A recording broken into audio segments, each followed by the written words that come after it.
Chase Thomas podcast.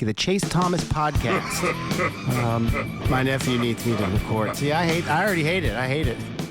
All right, hello, and welcome back to another episode of the Chase Thomas podcast from still the aforementioned Chase Thomas coming to you live from Knoxville, Tennessee, Everything School HQ. Joining me down there in Decatur, Georgia, my good friend from the University of North Georgia alumni, Matt Green, is here. Matt, good afternoon, sir. How are you? Good afternoon, sir. It's good to be back with you. I have to stumble through good afternoon because since we've jumped back in here, Matt Green, we're not doing these late at night. So I'm so conditioned for years and years now to say good evening, sir. How are you? I reflexively, I found, want to say good evening, sir. And it's not evening. It's very much bright outside here in East Tennessee and back home in Atlanta, Georgia. Yeah, for sure. We gotta get to bed at a reasonable hour these days, not the young buck I once was, staying up late. Well, both of us. We're both in our mid-30s, Matt Green. It's true. You more so than me. I feel like, I don't know, this next birthday, I might start to age out at the mid-30s at some point and be in the high 30s. I don't know. I think 37 you can still call mid-30s. So maybe I got 2 more birthdays. I think 37 is still mid, 38 and up is late. Yeah. So I got 1 more birthday to call mid-30s. There you go. I was going to say, I thought you were 1 year older than me. Yeah, because you're 36, right? Yeah. Okay. I just hit mid-30s, 35 this year. Strong mid-30s. I think 34 is mid-30s. Well, I agree, but friends of mine here in Knoxville gave me grief about that, saying I was in my early 30s, and they're like, no, you're 34 is mid-30s. And I was like, I don't think so. I think 35 is the middle point. And I was like, no, 34, still early 30s. They're like, no, 34 is not. Fair enough. Yeah, I wish there was just some sort of like paperwork I could have filled out when turning 35 to like make myself eligible to be president of the United States. I think that was really the last milestone of any sort of age, of like 35. Now you can run for president. I think there was like 25. I think it was like renting a car or something like that. But yeah, no such paperwork was done. I don't think I'm putting my hat in the ring just yet. Yeah, it's not really an interest of mine. It's not really a job that I've been like, you know what I would like to do? I mean, no normal person wants to do that job. You have to be a little crazy. Which naturally leads us, Matt Green, to some college football topics, because this is a pod divided Vols versus Dogs, sir, where we are going to continue on our SEC buy or sell series with Kentucky, Tennessee, Auburn, and Mizzou today. But before we get into some more SEC teams buying and selling on that front, let's do some more Tennessee and Georgia kind of big questions, big themes for our 2 teams that will be kicking off here in less than 2 weeks, because next week, week 0, we got TCU and North Carolina and Ireland and a couple other intriguing games that I'll be tuning in to next Saturday as well. There's a 3:30 that I cannot remember. I think it's an ACC game that is NC State and somebody, I want to say Saturday afternoon, remember. But I'd have to pull it up. But either way, week 0.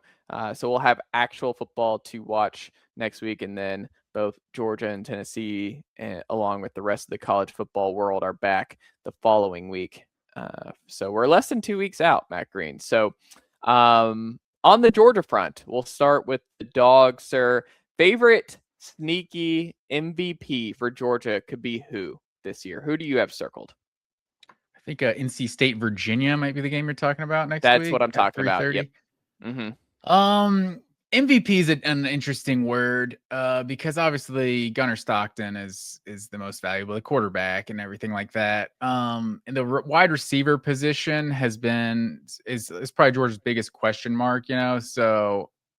But it's also a group that's, a committee. If you have like 4 or 5 solid receivers, you don't necessarily need a star. If you got a good running game, good offensive line, that sort of thing. I kind of think the sneaky MVP for Georgia's team in 2026 is Elijah Griffin, a defensive tackle. Just because when Georgia was so elite in 2021, 2022, it was when they had just elite defensive tackles, that interior pass rush with Jordan Davis, Devontae Wyatt, Jalen Carter, like guys up front that were just unblockable. Like Georgia had one of the better run defenses in college football a year ago. I think gave up like 3 yards a carry, but the pass rush was, I think, second worst in the SEC. If I remember right, like 20 sacks on the year. And I think obviously you want those edge rushers to improve. That's who you look at to get those sack numbers typically. But if the interior of the defensive line is creating a pass rush, and Elijah Griffin, he was a freshman All-American, he was a 5-star. You got, there's some Jalen Carter talk, which I hate to put like that type of elite comparison on anybody. It's like the next best tight end is like, oh, he's got some Brock Bowers to him. It's like, let's just pump the brakes. But he was getting some Jalen Carter comparisons in spring a year ago as a true freshman. If he actually takes that step and is a game wrecker on the interior defensive line, first team All SEC, potential All American, I think if that's the case, Georgia's going to be in a position where they have like the best defense in college football, like not just one of the best, but the best. If he is that game wrecker that he was kind of supposed to be coming out of high school, and not to say he hasn't been that, but he's come into his sophomore year. It's usually when you see a guy take that next step. And they really need him because Amaris Williams, he tore his ACL this spring? I believe so. I believe it was an ACL. And he's an edge rusher, so not the same position. But yeah, he's definitely a guy you were anticipating some sack numbers coming from the Auburn transfer. Yeah, he's a talented player. And then you have Quintavious Johnson, like you said, off the edge, Chase Litton, a couple of dudes on that side. But Gabe Harris, the senior, is back as well. Well, you saw the difference between Gabe Harris being healthy and not down the stretch last year for Georgia, right? Like he's a sneaky X factor. I mean, he was really good for Georgia, but kind of forgotten about, but kind of on the opposite side where you notice Drew Bobo down the stretch, his absence, obviously center for Georgia, but Gabe Harris, Georgia felt that down the stretch last year, not having him around. So, and then Jordan Hall, who it just seems like, I don't know. Every year he's a super talented guy, but what's his highest amount of games played at Georgia thus far? Like super talented player, but what's the most that's games a good question. And he's one of those. I mean, he's been there 4 years now. It's like I don't really even know how good. I don't even really know how good I just blanked on his name. What is his name? Jordan Hall. Mm-hmm. It's like there's some guys that how good they are. It's like him. It's just you're kind of relying on things people say in practice and the 5-star rating coming out of high school, but you've never actually seen it on the field. You kind of hope he's that, but it's nothing really more than a high school ranking that you're kind of banking on. I feel like Elijah Griffin at least showed flashes as a true freshman a year ago, and Gabe Harris, was great down the stretch for Georgia. So missing him in that Ole Miss game, I mean, I think that was clearly a big miss. But I think Chris Cole is the other one on defense. That Chris Cole, and like I said, I'm putting comparisons on guys, but I feel like he feels like a guy that's in that Jalen Walker type of mold. That just he was a safety, I think, like in high school, like as a sophomore, junior, and then he became a linebacker, just kept growing into his body. So he is an inside linebacker, quote unquote, coming out of high school. And that's how he's been used his first 2 years. But I think he's just like an athlete. And I think he's going to be used more in that pass rush role as well. Just kind of move him around. I think Georgia's got a loaded inside linebacker group that you can afford to have him be more of a pass rusher this year. I think if I'm like banking on who's going to lead Georgia in sacks this year, who is like, and that's another super valuable position, like we're talking about, or this valuable role, which was a weakness for Georgia last year. I think Chris Cole is that other guy that I'm super excited for in his third year. Yeah, that one hurt. Chris Cole was down to Tennessee and Georgia in that recruitment. He's I want to say Salem, Virginia kid, 4-star, 5-star borderline, depending on where you looked at, if I remember correctly. But he's a junior now, which is crazy how much time flies. But that room is loaded too, because you've got Raylan Wilson, you've got Zayden Walker, you got Justin Williams, Chris Cole. Yeah, Justin Williams, I think, was the number 1 linebacker coming out in that same class as Chris Cole, and he's hardly played to this point the first 2 years. Yeah, I'm curious how they rotate there at linebacker because there's just so much blue chip talent. Georgia and their front seven as a whole, I think, has a lot of dudes that, I mean, Georgia's defense as a whole, I keep saying like the front seven, it's like, well, KJ Bolden could be a first round pick in the 2027 NFL draft. You bring in Khalil Barnes from Clemson. I think he's a dude. You have Jamari Ellis Ridley. Robinson. Yeah, Ellis Robinson at corner. Yeah, I mean, Braylon Conley. You have a lot of dudes on that front that you're kind of wondering, like Gentry Williams, what does he look like as the Oklahoma transfer? Seems like there was some good buzz about him. But yeah, the Georgia as a whole, I like that. On the offensive side, is there anyone that you would say is the MVP who might need to be the MVP for Georgia to get where they wanted to go? Is it Nate Frazier taking one final leap just because I think with Dowdle's situation, unfortunately, and maybe some questions at the depth spot of like what the rotation looks like behind Chauncey Bowens as the number 2 tailback. Like, I don't know. I mean, Cash Jones is a big part of it. Like, does Dwight Phillips sneaky need to be a plug and play guy just because of how vital Cash Jones was and on third down, especially? Like, is that something to watch? Maybe, I don't know, on the offensive side for Georgia. Yeah, I think Dwight Phillips will be that third running back in the rotation, and he just kind of Swiss Army knife, kind of figure out how to get him the ball, catch out of the backfield, things like that. But I think if Nate Frazier and Chauncey Bowens are both exactly as good as they were a year ago, I think that's fine for Georgia. But yeah, I think in terms of what you need, I think it's got to be a receiver emerging, and Talon Taylor feels like the most logical guy. Like if you could just handpick a offensive player to be, an all conference performer right now, I feel like you'd pick Talon Taylor, because if he is, and like I said, just kind of like Elijah Griffin, a 5-star that was a true freshman a year ago, he played a little bit early. Obviously, everyone kind of remembers that Alabama drop, and then he got hurt, missed like 6, 7, 8 games in a row. So he was starting to kind of get into the rotation, and then he missed some time with injury. But yeah, I mean, he's first 5-star Georgia's had at wide receiver since George Pickens. So the pedigree is there. So if he emerges as like a true stud, I think, the sky's the limit for this Georgia offense, because I think this Georgia offense could be good, like I said, with just kind of a bunch of solid receivers. But if they actually have a true difference maker, I think, you've seen what Georgia's offense was when they actually had difference makers like Brock Bowers or Ladd McConkey or even A.D. Mitchell. I mean, that's another guy who I think missed a lot of time in his time at Georgia, but he was there in the playoffs when it mattered most. I think he caught a touchdown in all 4 playoff games he played in 21 and 22. So yeah, Talon Taylor would be the number 1 option for me. And maybe Isaiah Canyon, like Haynes King, as much as everyone likes Haynes King, that passing offense was not great at Georgia Tech. So maybe he's capable of hitting another level in a more traditional drop back passing offense that Georgia will have. I mean, obviously Gunnar Stockton does do some Haynes King like things, but I think he's a better downfield thrower. I think that's fair.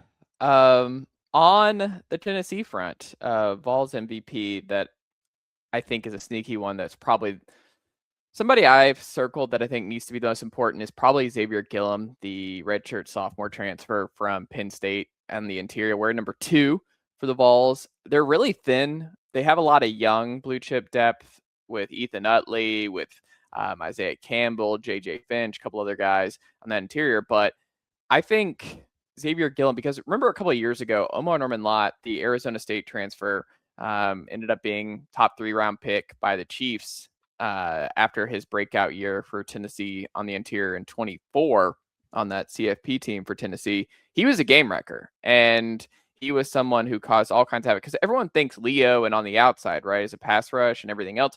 But if you have a game wrecker in the interior, kind of like what you're talking about with Elijah Griffin and Jalen Carter and stuff like that, those guys get overlooked a little bit more. And by all accounts, he's had a great fall camp and a great summer, spring, all that kind of stuff. So he looks like he's going to be a dude in the interior.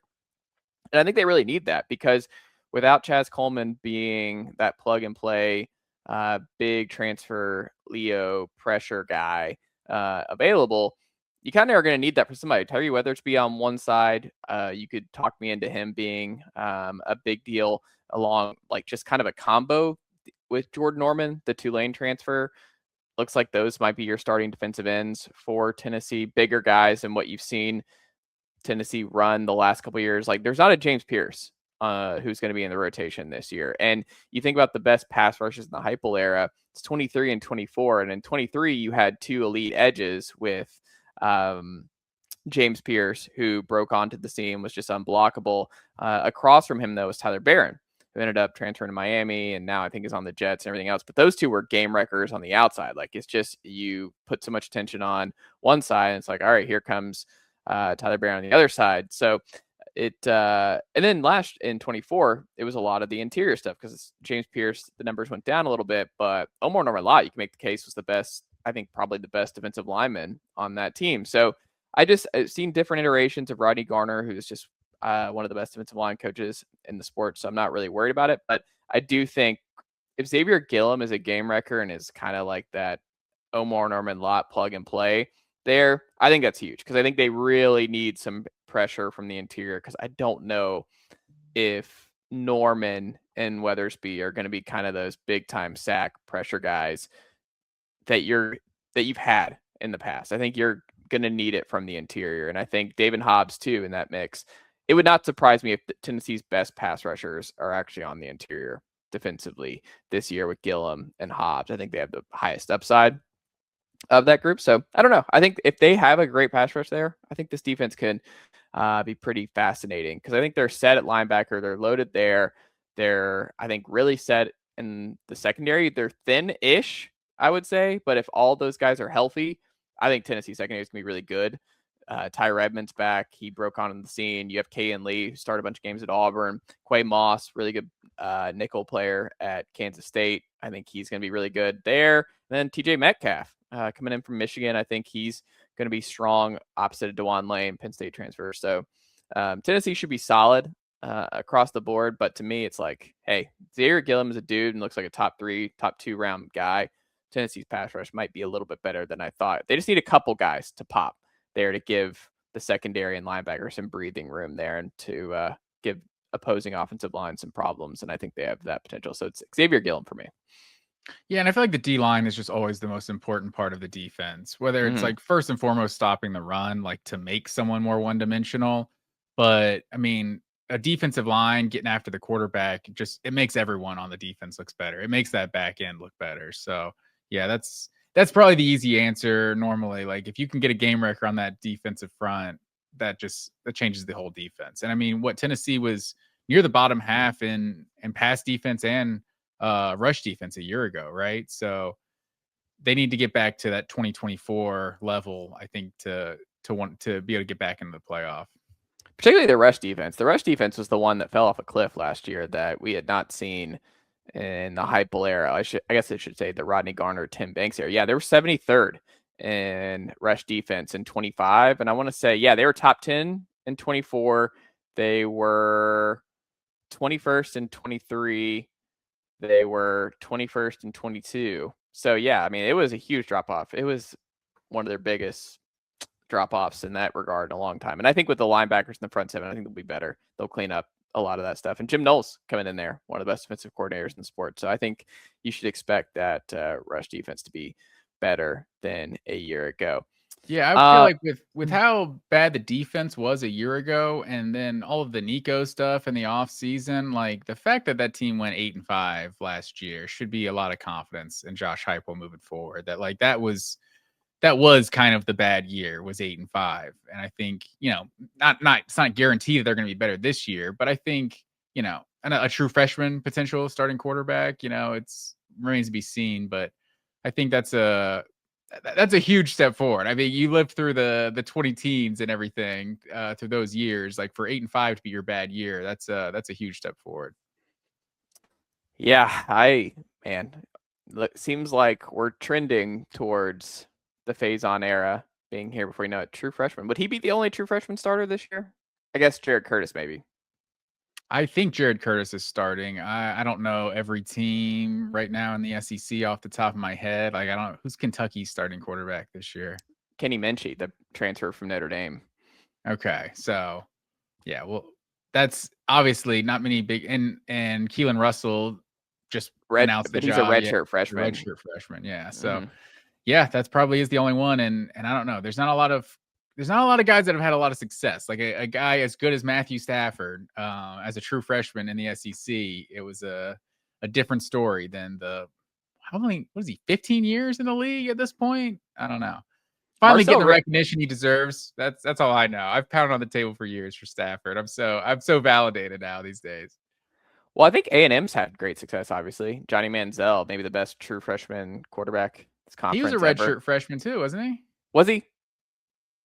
I think so. Yeah, because I don't think a true freshman's ever won the Heisman. He was a redshirt Okay. freshman.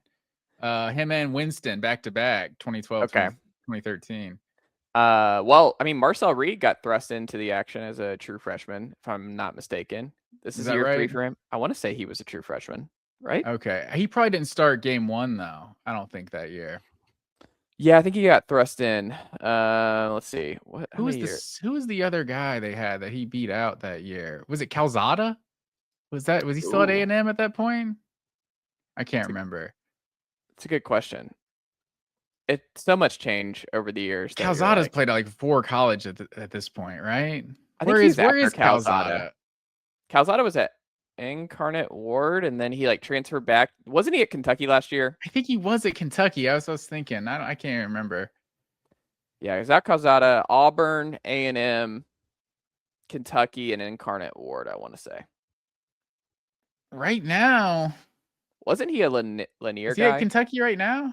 No, I don't think so. I think he's Maybe exhausted his eligibility, right? Okay. That's where he pops up when you just Google him on ESPN. It says Kentucky Wildcats quarterback. So yeah, he's a Sugar Hill legend. Lanier High School. There you go. Well, Matt Green, let's dive into our big theme series as we continue on here. We've done 8 thus far, 8 more to go in the SEC. Buy or sell, remember, could be different for each team in terms of our definition of buying and selling. Could be buying a title this year, selling that they're going to make a bowl game this year, buying their future, selling their future, etc., etc. Number 1, speaking of Kentucky, let's do the Kentucky Wildcats. Will Stein in there, year 1 offensive coordinator at Oregon the last couple of years. Great offensive mind. Kentucky local, grew up in Kentucky, I believe. So knows the area, brought in a very strong, I would say, transfer class. Lansford, former left tackle for Tennessee. You bring in, like we said, Kenny Minchie at quarterback. I have some question about the defensive coordinator hire there for the Wildcats, and we'll sign in year 1. But what say you? How would you answer this question? Yeah, as we all know, Kenny Minchie, the quarterback for Kentucky. Common knowledge here. Yeah, I think buying Kentucky is a bowl game, probably, right? Like, did they make a bowl game last year? I think probably not, right? They're like 4-8 or something a year ago. No, I expect them to be one of the 3-4 worst teams in the SEC this year, which it's been a while since they were that. Obviously, outside of last year, Mark Stoops had them as a consistent kind of middle of the road SEC team, which sounds like an insult, but for Kentucky football, he had a lot of consistency, a couple 10-win seasons and all that. I just don't feel like Kentucky's got any sort of optimism right now. This is a full-blown rebuild. Obviously, we've seen Indiana, we've seen some quick rebuilds and everything like that, but now obviously this isn't built like Indiana's built, and the schedule is not kind to them either. Getting Alabama in the second week and then A&M third week, like they're really kind of jumping right into it. And obviously Louisville every year at a conference, like that's like a game they've had, that's gone back and forth, that rivalry. So it's not like Louisville's dominated them in general in that rivalry, but I think Louisville is a better team also this year. So that's one of your 3 out of conference games, also probably a loss. So I don't know. I don't see much happening from Kentucky this year. Like, they might be better than Vanderbilt. Do they play Vanderbilt this year? Yes, they do. At home. That's really that's kind of a crossroads game, because I think Vanderbilt's probably going to take a step back again this year. Like, they're probably better than Arkansas. I think Arkansas is everyone's pick to be the worst team in the SEC, but I think they're going to be in that next group with Vanderbilt, Kentucky. Those feel like the 3 worst right now. Everyone else is kind of, there's some bad teams at the bottom, but some of those have hope, like a Mississippi State on Auburn, like some of those. Like, I think Kentucky's got no real optimism for 2026, personally. Their schedule's brutal. So their second game, Alabama at home, at A&M, Then South Alabama. So I think they could lose. They could lose 8 straight this season. I think they're going to have a worse record than they did a year ago. I think this is going to be an awful season for Kentucky. So they go to South Carolina, LSU at home, at Oklahoma, Vanderbilt at home, bye week at Tennessee, Florida at home, at Missouri, Louisville at home. And I think Louisville's one of the 15 best teams in college football this year. I think Louisville's going to be really good. Louisville's 9-3 last 3 years in a row. Jeff Bromley and Kindhold's coming in there. Great running game with Isaac Brown and company. Yeah, I think I'd probably lean Louisville in that regard. So I don't know. I think Kentucky brought in some interesting transfers. Like I said, I think Kenny Minchie could be a really sneaky good player in this conference. He was obviously did not win the job at Notre Dame over CJ Carr, but you brought in Nick Anderson. He's a talented guy, bounced around the SEC now. Shane Carr in there, like we talked about Lance Hurd at that left tackle spot. He's a good player. Watched him all last year. So Willie Rodriguez, one of the best tight ends in the SEC. Could he be a big addition just by having Will Stein in here, who's done great work with tight ends at Oregon? CJ Baxter, Texas transfer, he's in there. We'll see what that looks like. But I don't really love the schedule. I don't know. I think it's a big, like, what's interesting going from coordinator to head coach, right? Like, Milstein's never been a head coach before, and this is a tough job to walk into for Stein. I mean, they just did that with Stoops, obviously, which was a successful. I think you have to say Mark Stoops was extremely successful at Kentucky for a long time. The bottom started Probably the to fall greatest out. they've ever had, right? Well, I mean, Bear they had Bryant. Bear Bryant, but Yeah. yeah, that doesn't count. Okay. Well, that I would Obviously, say yeah, those are the best years. the best modern Kentucky coach, I would say. But I don't know. I do think some of these guys have to not work, right? Like all of these new head coaches, Ryan Silverfield, you talk about John Semrall, Alex Golish, Will Stein, a couple other ones. Some of them are not going to work. Some of them are going to be really bad. Jeff Lebby a couple cycles ago. It's a big year for Jeff Lebby we talked about here. I would lean this is not one that's going to work out. I think if I was Will Stein, I would have waited a little bit, or I would have taken a head coaching job somewhere else before jumping back home to Kentucky. I would have been like OC at Oregon for a while, and then maybe I take UW if Jed Fish jumps for the next job, because Jed Fish jumps around, it seems like every 3 to 4 years. So wait around for that one, and then you take that. And then if you want to go back home or jump in the SEC or the Big Ten, something like that, then you do it. This is a tough job to just jump right into as a first-time head football coach. So I think Will Stein's a great offensive mind, but I think if I had to circle some new SEC coaches that I'm selling on and that it working out, I think Silverfield and Stein are my top two. I'm pretty bullish on Golish at Auburn. I think John Semrall is probably the one I'm most conflicted on, just because defensive minds don't work at Florida historically, it seems like. But he hired a really great offensive coordinator in Buster Faulkner. So if he has Faulkner for a while, maybe I'm more optimistic about that partnership working long term. But yeah, I don't know. Summerall is the hardest for me to forecast. I think Golish can be really good at Auburn. That's probably the one that I'm of this group that I would be most surprised if it didn't work for a while. But yeah, I'm selling Kentucky stock long term. I think it's a tough job. I think he has been interesting in the portal, but yeah, I don't think this is going to work for him. I think they're going to be awful this year, and I think it's a 3 and done. It's my prediction. But like I said, he seems like a great dude, and rooting for him, I guess. Not really, because I'm not rooting for Kentucky, but this is the best job. This is one of the best jobs in college football, sir. Being a fired head coach in the SEC, that's the best gig you can get. You get that buyout money. No, but I mean, if you look at Kentucky as home, like you are getting a job in the SEC, and obviously I threw out Indiana earlier, like.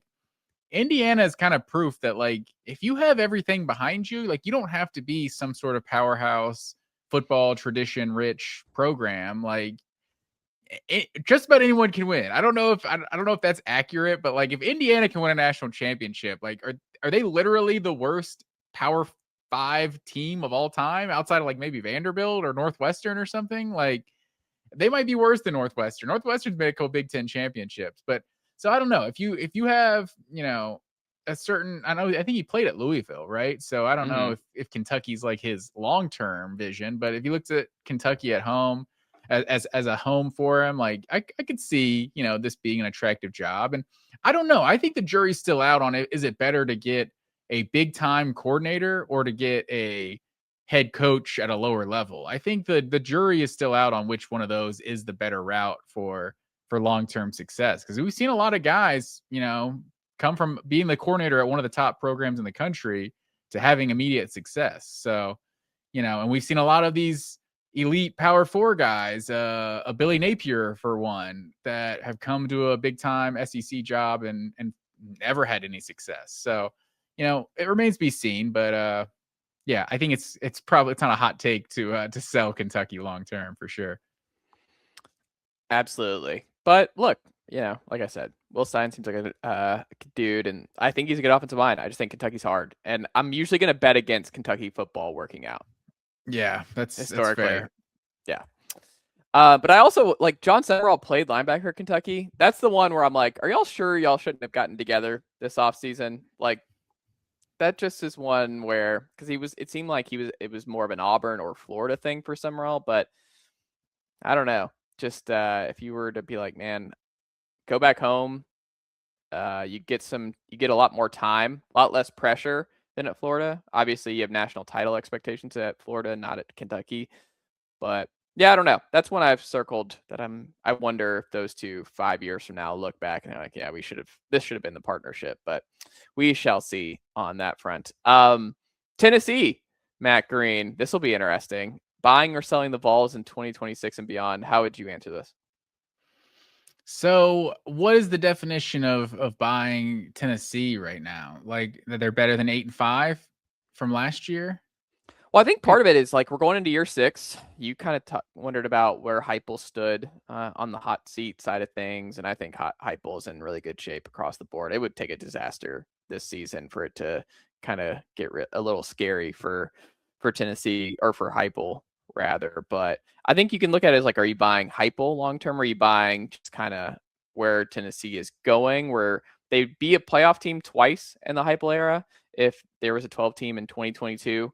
That's something you got to consider where he's at right now with his hires. Like, you're like, oh, you brought in Derek Owings, #1 strength and conditioning coach for the Indiana Hoosiers. You bring in Jim Knowles, as Maddox makes an appearance to the program. Yeah, shout out to Maddox. Me.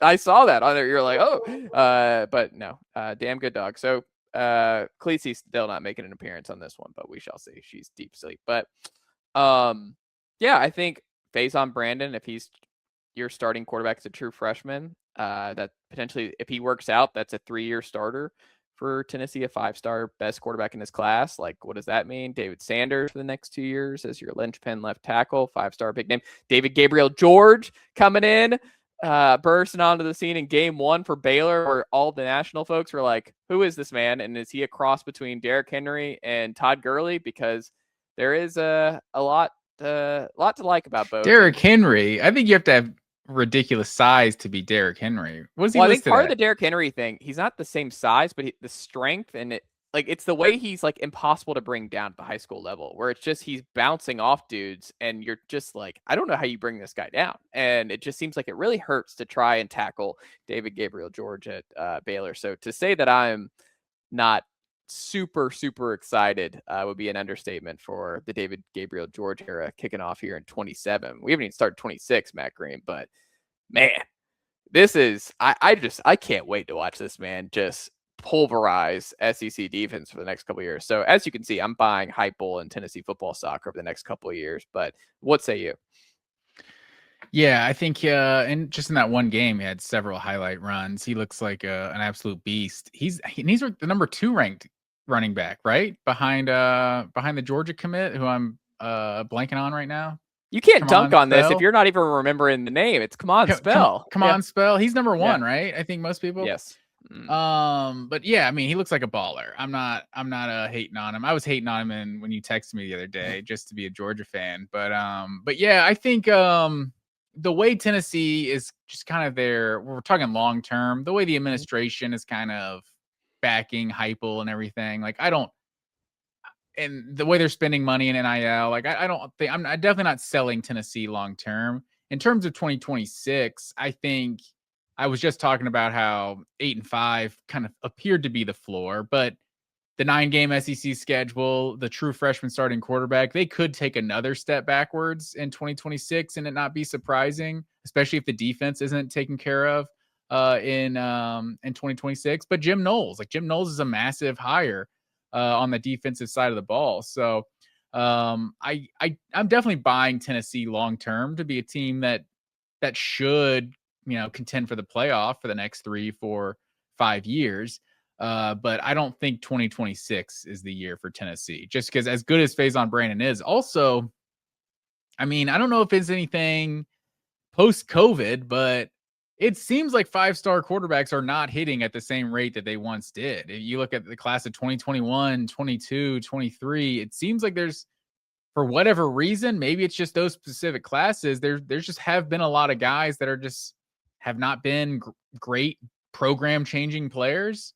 Maybe that's anecdotal, but that doesn't apply to Faison Brandon. He's an individual person. So however good Jackson Arnold was or wasn't doesn't pertain to Faison Brandon at all. But it is just, an anecdote worth noting. But yeah, I think 2026 is probably not the year, but maybe if 2026 is a 7-5, 7-6, maybe they even lose the bowl game. If it's a 7-6 and it's followed by another 8-win season in 27, then maybe serious questions are asked about Heupel. But I don't think you're going to see. I think you convinced me. I don't think you're going to see any sort of Heupel hot seat talk until 2027 at the earliest. Yeah, I mean, I don't know. You look at it, JKS has been plug and play 5-star superstar for Cal, and he's been a program changer for them. I think Julian Saint, obviously, Arch, both great 5-star quarterbacks for their team. Arch Manning's class is pretty bad, if I'm not mistaken. Well, what I'm saying is, like, Arch is good, and he is. I mean, CJ Carr, was he a 5-star or 4-star? Maybe he was a borderline. I'm trying to think which one he was. But Arch's class, you have Dante Moore, 5-star. He's been a huge hit. But behind him, yeah, it's been bad. But I think Nico was pretty good last year. And I think he's probably going to be even better with Bob Chesney and company over at UCLA. I think UCLA is going to be pretty good this fall with that group. But yeah, Jackson Arnold, Malachi Nelson, Jaden Rashada, Eli Holstein. Yeah, that class did not go well down the stretch, but is that 23? Mm-hmm. But top 2, Arch and Dante. You go to 2022, Drew Aller, Cade Klubnik, Connor Wegman, Ty Simpson, first rounder. Ty Simpson's definitely the best one. Cade Klubnik was fine. Like Drew Aller, I was told for 4 years that he was good, and it's like, yeah, still haven't seen it. I'm sure Pittsburgh Steelers fans are gonna be like, hey, this Drew Aller guy. But yeah, I don't know. It seems like they're just hitting at a lower rate than they once did. I don't know. Maybe it's anecdotal, but I don't know. Just put it out there. And I mean, there's gonna be a lot of Keelan Russell this year, Jared Curtis, Faison Brandon, several guys. Big year for them to see what they all look like as a group, because there's gonna be a lot of those dudes who are gonna get opportunities this year. Yeah. It seems. Dylan Raiola, pretty big time. Not exactly setting the world on fire in his first 2 years in college. So we'll see. We shall see. On that front, Matt Green. Next up, Auburn. Matt Green. I think I kind of let the cat out of the bag on where I stand with Golesh and Auburn. I'm buying Auburn in Golesh stock on the Plains. But what about you?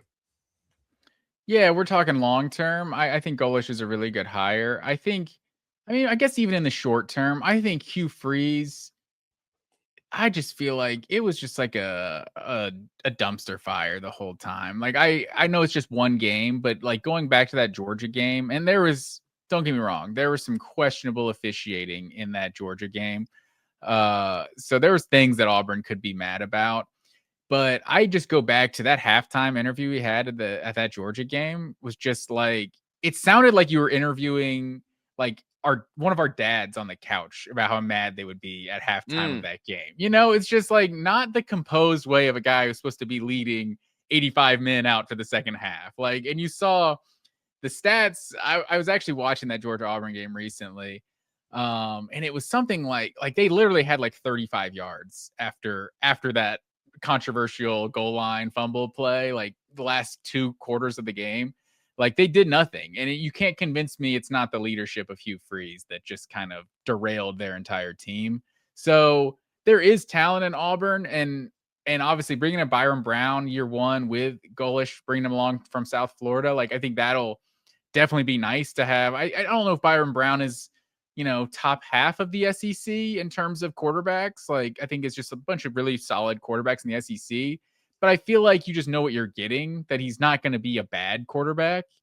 And Jackson Arnold was just an awful quarterback. He was maybe the best. You're maybe getting the worst quarterback play in the SEC. I don't know if that's a hot take, but yeah, I mean, even Taylor Green, Arkansas was like the worst team in the SEC. They were getting good quarterback play, So I think it's safe to say Auburn you're going to see what Cam Coleman and what Eric Singleton do this year. It's probably going to highlight even more how bad of quarterback play Auburn was getting a year ago. So yeah, I guess year 1, I guess I'm buying them to be better than what were they last year? 6-6, 5-7 a year ago, won 1 game in the conference. I think they're better than that. That week 3 game with Florida coming to town, I'm really excited about that game. Bud Elliott is not excited about that game for whatever reason. Bud Elliott was talking just gibberish on Twitter the other day about certain weeks that aren't good. These are to go to a wedding or to go on a picnic or whatever he's saying. And he highlighted Georgia or highlighted Florida Auburn as being a game that, like, who's getting excited about Florida Auburn? It's like, for one, this is one of the what am I trying to say? One of the rivalries that died with SEC expansion, Florida Auburn. Like it was really before expansion. It was just the SEC scheduling rotation back in like 02, 03. But like these teams played every year for like 80 years. Like Auburn is the closest SEC team to Florida. So like traditionally this should be a rivalry. So I feel like Florida coming to Auburn at night, like big time SEC game, that feels like one of those kind of crossroads games we kind of talk about. Like in recent years, it kind of feels like a Missouri, South Carolina game we talk about, that like early season, it's like this is going to determine which of these teams can kind of be a dark horse. It's like you got to beat one of the other teams that's kind of at your level. Florida Auburn playing in week 3 feels like a game. Okay, which of these teams can kind of make some noise? If you is going to finish in the top half of the SEC, or I mean maybe that might even be optimistic, top 10 in the SEC, I think you have to win that game early. So, and I think year 1, I'm probably higher on Auburn than I am Florida, and you're getting that at home. So you win that, I think you could start 4-0. Obviously you got Baylor in that opener. That's not going to be an easy one either. But yeah, I mean, there's a couple of toss-up games they had, and yeah, the Baylor's probably another game that's definitely going to determine what their floor is really. But I guess their schedule is going to be tough, like Tennessee, Georgia, LSU, Ole Miss, back to back, and then ending with Alabama. So it's not going to be easy. It never is at Auburn, but I think I like Alex Golish to get this team back to a bowl game at the very least. Well, and I think just a good offense, Byron Brown, I think is going to be a plug and play and one of the better SEC quarterbacks. Like taking him from USF, like he was awesome last year at South Florida. Like that. One of the better ones. Where would you rank him? That's always good because I feel like we pick on people when they're like, "Oh, that's top 10 coach." Like, all right, well, do your top 10 coaches. Like if you're gonna do that, then like who are you leaving out? You can't just say anecdotally like he's top 10 coach. 7th, 8th best quarterback in the SEC. Like that's reasonable. That's not disrespectful either if he's that. Well, do a count for me, and I'll tell you if I would take Byron Brown. Or let's just do a count. You're starting with Arch Manning. You're not taking him over Arch Manning. No. You taking him over Gunnar Stockton? No. I'm not saying Gunnar Stockton too. I'm just naming off the top of my head. Yeah. You're taking him over Trinidad Chambliss? No. You taking him over Sam Levitt? The health is the issue. But no, I'll say still Sam Levitt. You taking him over Marcel Reed? Yes. Oh, really? You're taking him over Marcel Reed? Marcel Reed had some stink bombs. I mean, we talk about that South Carolina game and stuff. When Marcel Reed is bad, Marcel Reed is awful. Like, I think there is some real volatility to Marcel Reed. He scares John me. Mateer? No. Yeah, so I mean that's what I named 5 or 6. That's 5, but I think after that you could, I mean, Austin Simmons from Missouri or something. Definitely I'm taking Byron Brown. Like that's the other thing. Keelan Russell, like I'm we probably just don't taking know him if over. Keelan. I would take him over Minchie. I would take him over. I mean, like it's just hard to do the freshman. Lenore Sellers. Yes, I would take him over Sellers. I think that's debatable. But it's debatable. I think you made your point, though. I think he could be in that 5 to 8 range reasonably. Yeah. I think that's solid.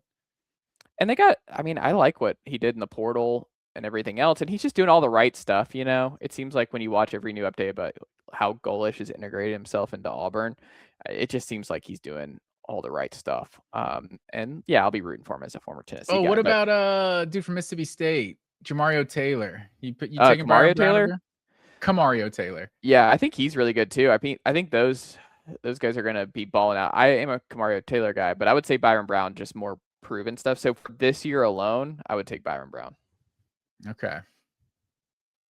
So we're both buying Auburn, I guess, to 6-7 win range. I don't know. 7 wins is going to be really tough for them. 7's going to be hard. I would say 6 is the floor. I'd be very surprised if they don't go bowling. But I mean, if I'm looking at their schedule, they'll beat Southern Miss. I think they're going to beat Baylor. I think they can beat Florida at home. If you start 3-0, I mean, I think they can beat Vanderbilt at home with how much Vanderbilt's lost. Like, I think they could start off 4-0, and it wouldn't be the most surprising thing when they travel to Tennessee in early October. There's no chance they're beating Tennessee. Yeah, I mean, it's not crazy for them to be better than Tennessee this year. I feel like Tennessee is one of those teams you don't necessarily know a lot about this year. So, but yeah, I'm not picking it right now. But yeah, they could also start 4-0 and then win, one more game the rest of the season too. With how they still got Arkansas at home. They got Samford at home. At Mississippi State is winnable. So yeah, I don't know. I will say probably like 7-5 is where they'll land, but I think it'll be a lot more of an exciting 7-5 than what Auburn football has been. Like that's the other thing is I think Auburn football is going to feel more alive than it's felt in the last couple of years. I think there's going to be some juice that Golish brings, and I think he's going to be feisty. I think he's going to get in some spats. I think Auburn's going to be.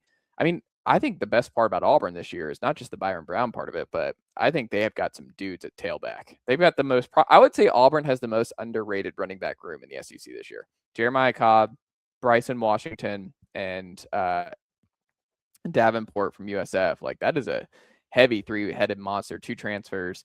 But I mean, Bryson Washington was really good last year at Baylor, and then Jeremiah Cobb's been there forever, it seems like, but he's almost 1,000-yard rusher a year ago. So yeah, I think Auburn's going to be able to run the heck out of the ball this year. I think Auburn's going to be a pain.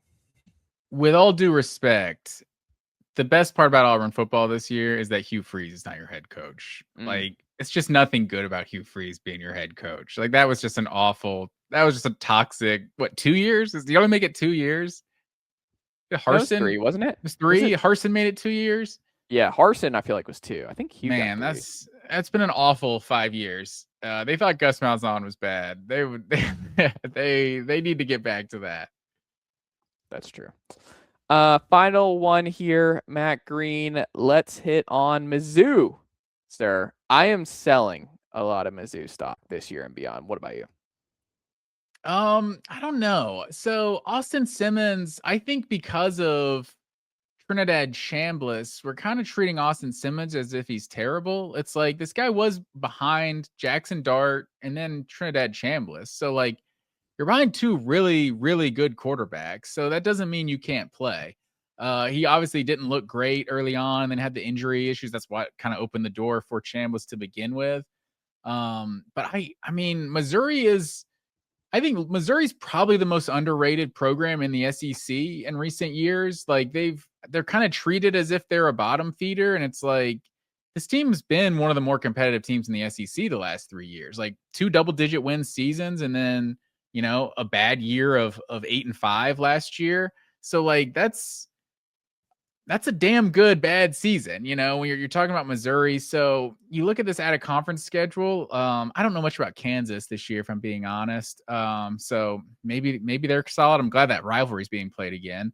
So with Kansas and Troy out of conference, and they go at Mississippi State, like this team could start 4-0. And I'm not saying at Mississippi State. I think Mississippi State is a sneaky good team.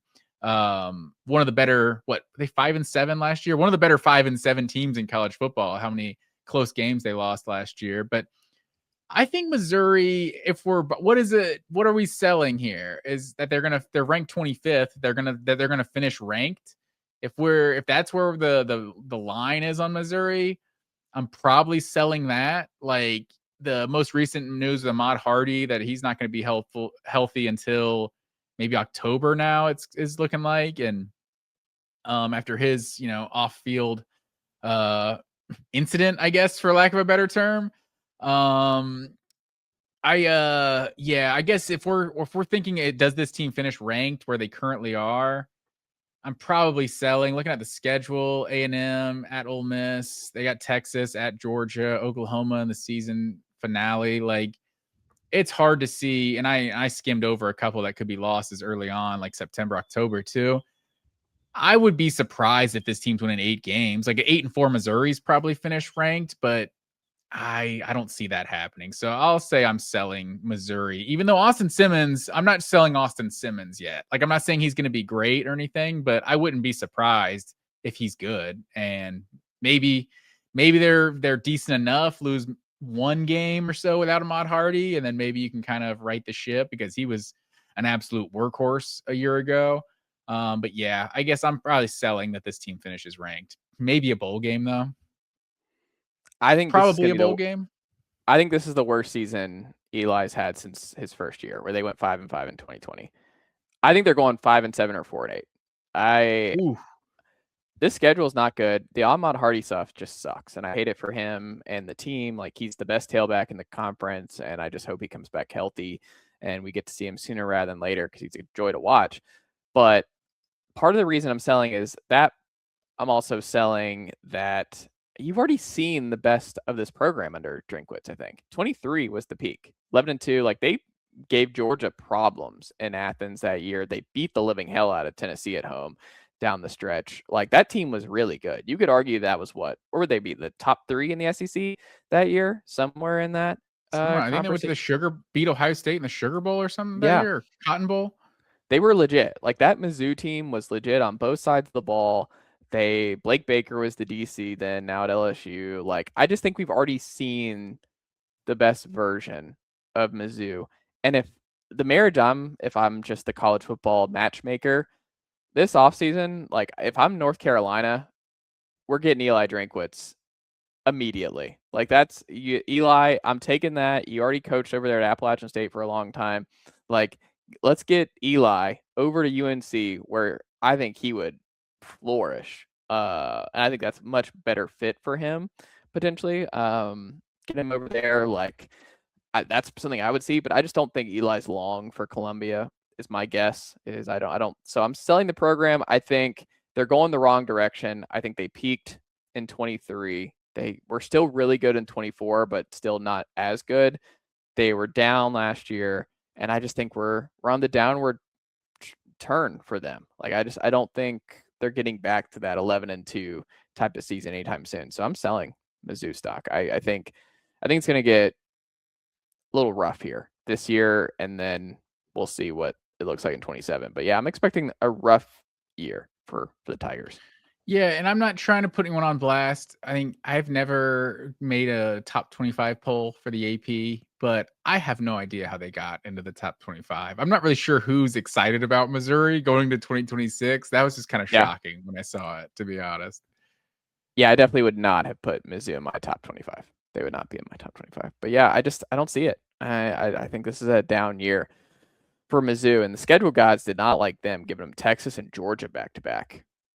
Oof. Yeah, it's the 9-game schedule made the bottom half of the SEC, which is something that they have not been in, to their and to their credit. They haven't been in that bottom half very often in recent years, but that 9-game schedule is brutal for the bottom 4, 5, 6 teams in the conference.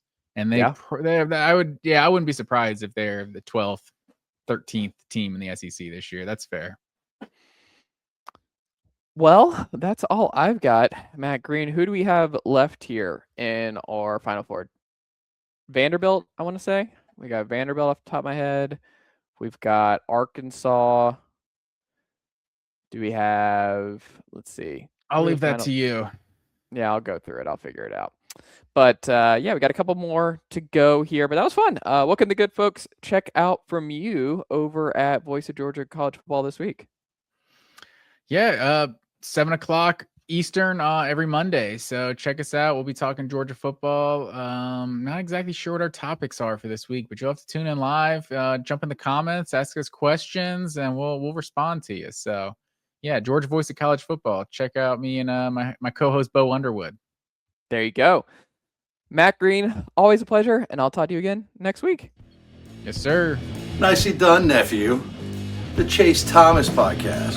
Hell yeah.